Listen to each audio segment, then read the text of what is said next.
gì?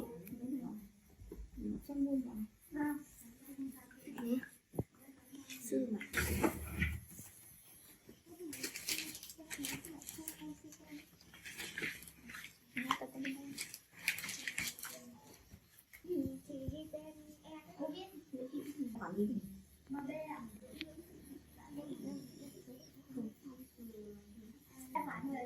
Vâng.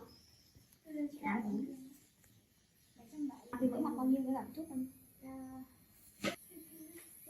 bao nhiêu nhỉ? 7 tháng là cái gì chị ạ?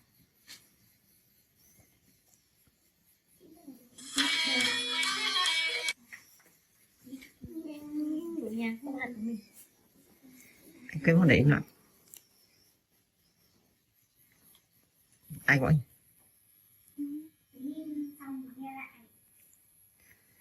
Tại vì xe hàng. Đây chị có chụp ảnh lại không? Không ạ. Alo. Cách khoảng bao lâu nhỉ? Ok anh. Rồi chào anh.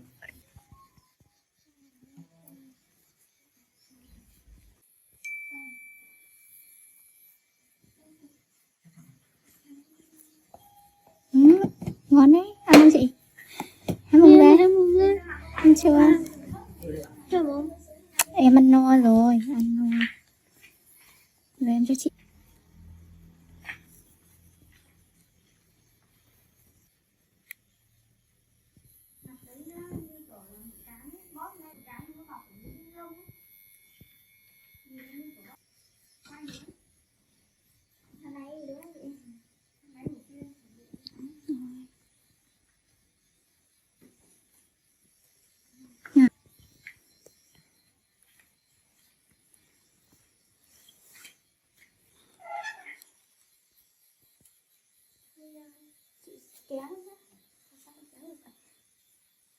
Nó nặng lắm để tính cặp.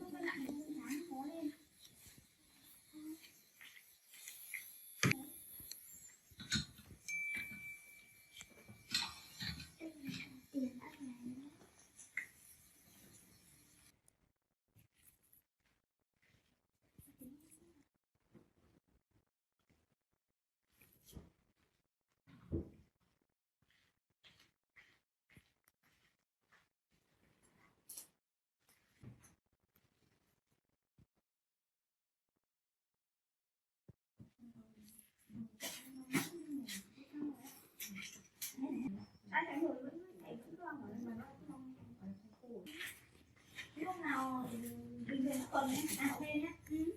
Ngày này thì ăn Tết rồi đúng không? Em làm được Tết đẹp quá. Sau 3 tuần đi. Chưa Tết 1 tuần. Thế là ngày sắp phải đi à? Không, nhà đầy người nó phải đi.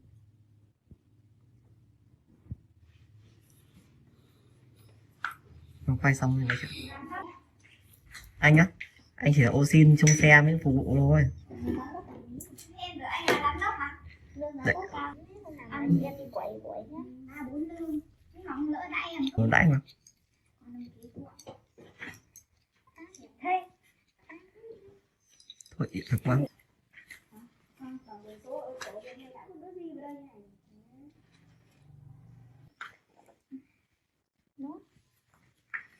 Dùng cái nữa. Ôi rồi.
đoàn đoàn với Nguyễn đoàn đi cái bị trượt cái chân Phát đoàn đi trượt.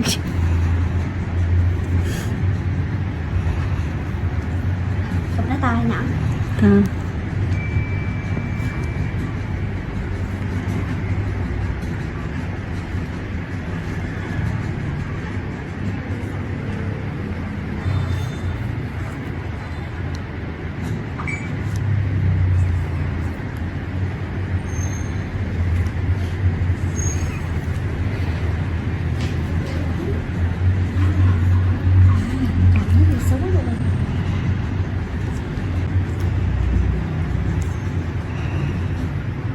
Cố gắng nha con.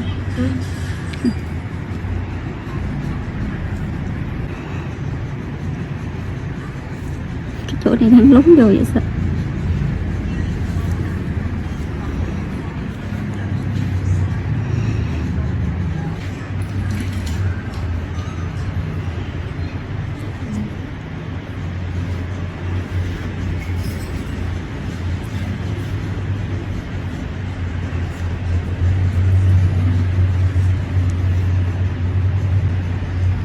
Đưa cây này.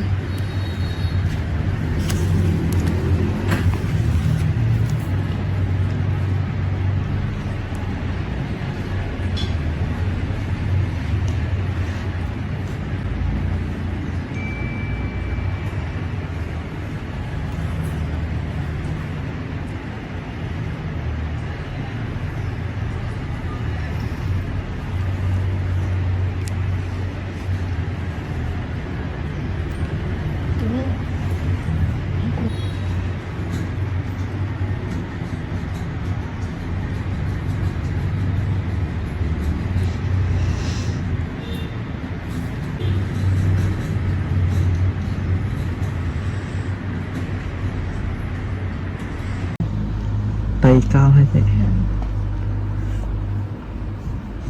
Mấy còn mụn mũ hay viêm phim ở đâu à?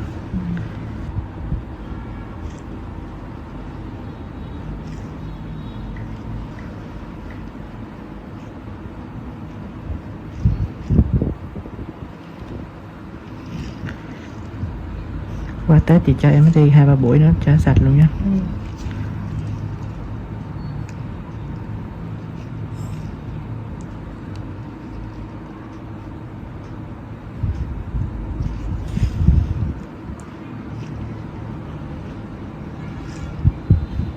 Phim rồi phải chịu thăm rồi.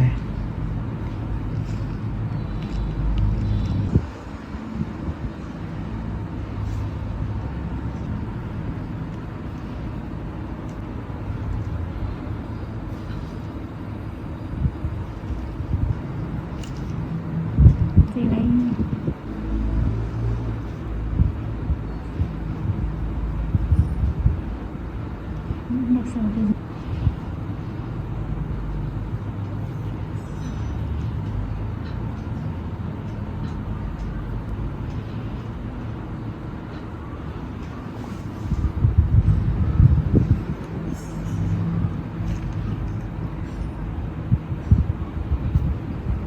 Suzuki step into a parallel universe. Next-gen V-Strom and SV spied with new engine platform.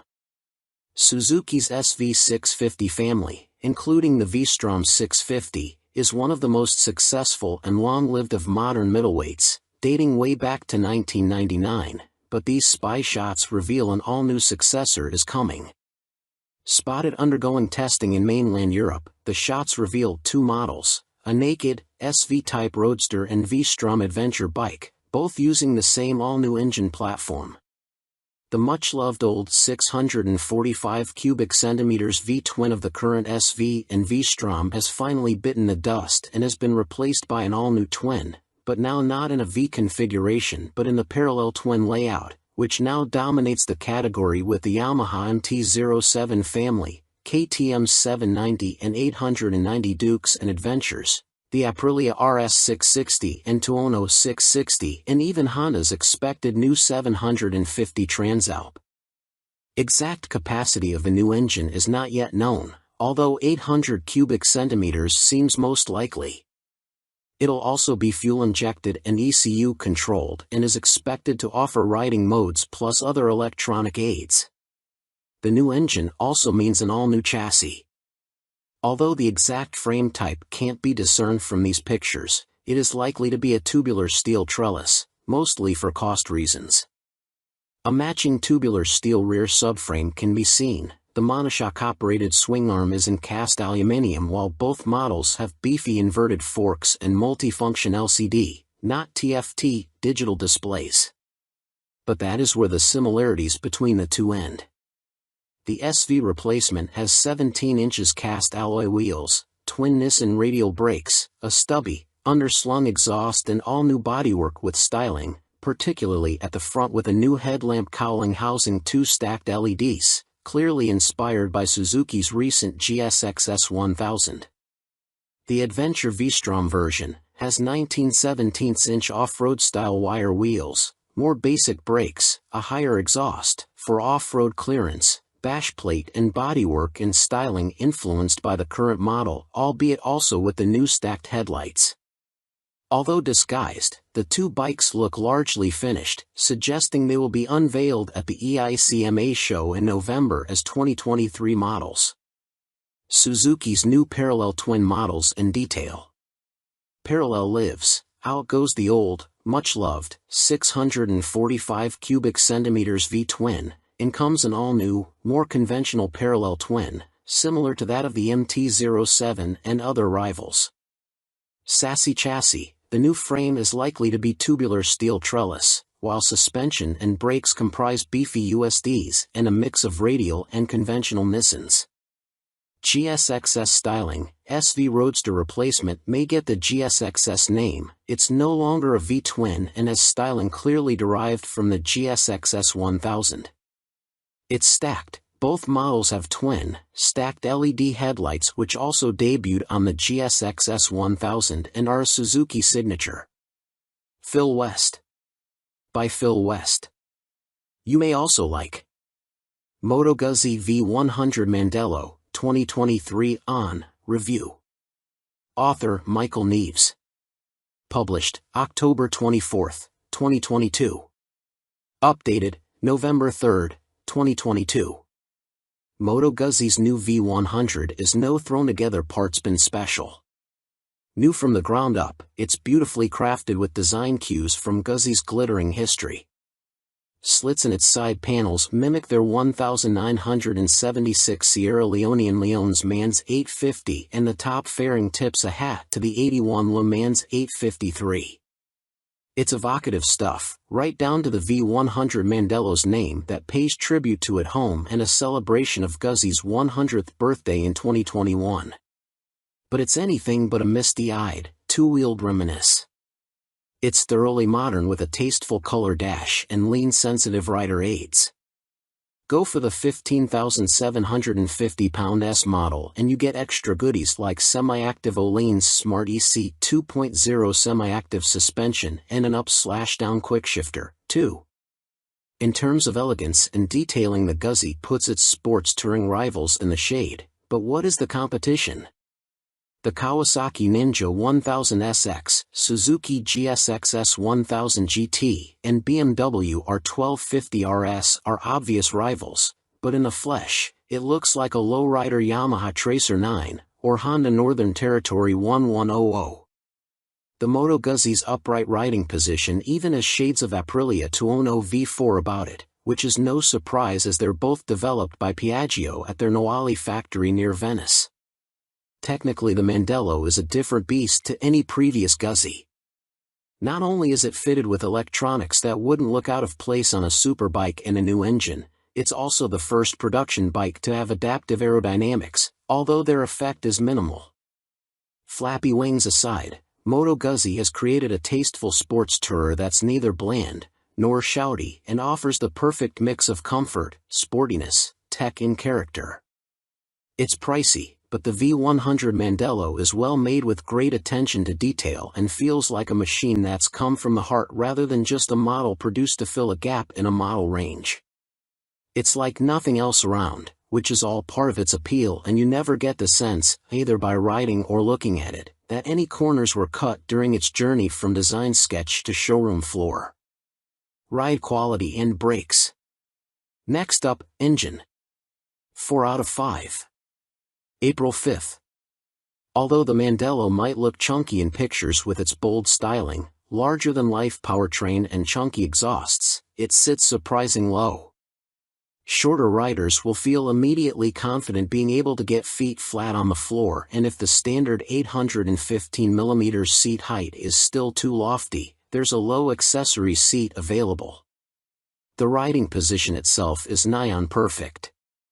Pegs are sporty without cramping knees. Even for 6-footers like me, a higher accessory seat is available for even more legroom, and its tall bars are placed naturally towards the rider so there's no awkward stretch or excess pressure on your wrists. The seat is comfy and scalloped at the rear to hold you in under acceleration. The screen offers decent wind protection, and with its injection system inside the V of the engine, now that the cylinder heads have been turned round 90 degrees, there's lots more knee room. Ride quality on this semi-active Olanes-clad S model is as plush or sporty as you want it to be, depending on the riding mode you choose, and there's a handy remote rear preload adjuster to twiddle for carrying heavy loads. With its shorter engine, the Mandello is sportier and more agile than previous Guzzies, and thanks to its long swing arm and low pivot point, there's little up/down shaft drive pitching on and off the throttle. Yes, you can feel the back end rise and fall when you ride aggressively, but like the engine's rocking, it's a slight movement and a sensation that quickly melts into the background. But what feeling you lose with a chain you gain with the clean, maintenance-free convenience of that shaft, which is especially useful on a big tour. Tipping the scales at just 136 kilograms, CCM's new Heritage 71T is incredibly light. Pull it off its suicide side stand and it feels more like one of those fat-tired electric bikes between your legs than a motorcycle. That's until you thumb the starter and its snarling 600 cubic centimeters motor barks into life. It's a two-wheel riot of carbon fiber and billet aluminium, but the Heritage 71T is also the first production bike to be built using a titanium frame and swing arm. It's why it's so light, and costs a whopping £29,995. CCM have been innovating with chassis tech since they were formed in 1971, by the man who was the C in CCM, Clues Competition Motorcycles off-road aficionado, Alan Clues. The Bolton factory produced the world's first aluminium trials bike, first aluminium bonded chassis, and former 500 cubic centimeters GP star, Neil Mackenzie, won British championships on their Armstrong Badge 350. Based on their popular handmade Spitfire and built to celebrate the firm's 50th anniversary, but delayed by COVID for a year, only 71 Heritage 71T models will be produced. Its minimalist design might look sparse, but the detailing, fit and finish are MotoGP levels of special. A sub-10 grand cafe racer from any of the mainstream manufacturers would be just as enjoyable to ride, so if you haven't got a spare 30 grand knocking around, don't worry, you're not missing out.